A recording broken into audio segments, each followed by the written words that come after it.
Hello, fantasy fanatics and book lovers. My name is Dylan, your spaced out wizard. If you know anything about me, you know I love reading big, chunky, epic sci fi and fantasy series, and I'm sure that you do too.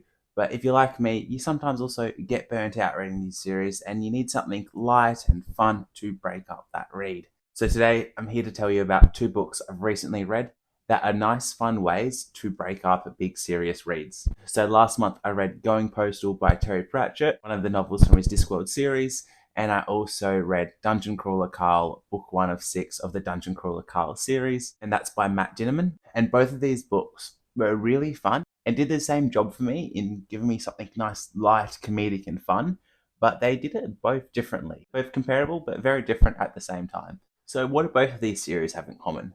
They're both very light. They don't take themselves seriously. They both are very interesting and intriguing. Like they're very fast paced. Dungeon Crawler Carl in particular have lots of action and exciting scenes. But because they're more comedic, they don't take themselves as seriously. They're being a bit more light-hearted. You can read them before bed, get something action heavy, but also be able to turn off and fall asleep after reading them. So going into how I rate each of them, I gave them both a 4 out of 5. I think I would rate Going Postal slightly higher than Dungeon Crawler Carl, but they're both series that I will both continue reading because they were so enjoyable, and I'm now both sold on Discworld and the Dungeon Crawler Carl universe. Going into what each book is about, we'll start with Going Postal. And in Going Postal, we are following Moist von Lipwig. He is a criminal, a petty thief, who is very good at what he does. He's very good at weaseling his way into finding money, whether it's from fraud or theft. He's good at what he does, but he's finally been caught, and the governor of the city that he was caught in has let him know that he can either be hung or he can take over the postal service and try to return it to its former glory. So Moist, instead of not wanting to die, takes over of the post office, expecting himself to be able to find a way to run away.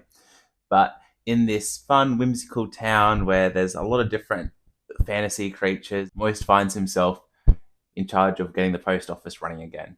And for the last 40 years, the post office has been in shambles. The post office is just full of unsent mail. There's a couple of guys still at the post office that just keep things running but don't send any mail and just basically just keep the lights on. They don't really do anything else there. So most communication now is done over the clacks. So I believe this is basically just a telegram. And there's a few people that have a monopoly over the clacks industry, and they don't want any competition. So they're going to try to stop Moist from bringing back the postal service. And it seems to be a curse on any postmaster generals. Any people that have tried to bring the post office back seem to have had bad things fall on them. So Moist has to use his criminal skills, his fraudulent skills, to make sure he stays alive and to bring back the post office to its former glory. So there's a lot of fun comedic things put into this book. There's a lot of social commentary, there's a lot of satire, and there's a lot of fun goofiness. The word my dad would use for a lot of the characters in this book is daggy.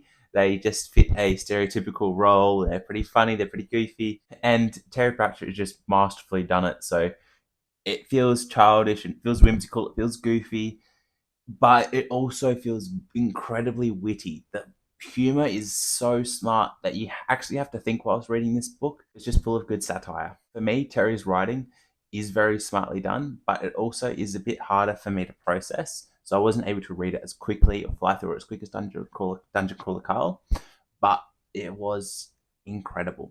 And I fully believe that Terry Pratchett is just one of the greatest writers in fantasy. So now, Dungeon Crawler Carl is set in today's age. Carl lives in Seattle, and he was outside looking for his cat. And whilst that was happening, everyone inside on the entire planet Earth got crushed just like a Coke can.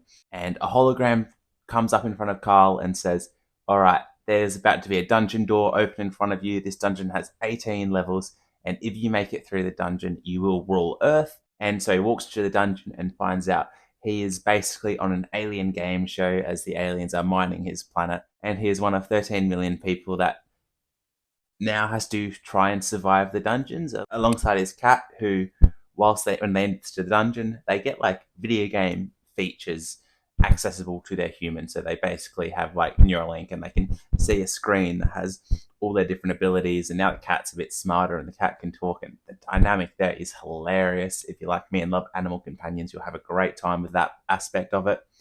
And yeah, basically, Dungeon Crawler Kyle is now on a game show. You can kind of imagine it as a video game where the dungeon has 18 levels, and it's basically just Kyle trying to survive. And saying it out loud, it sounds very goofy, and it is.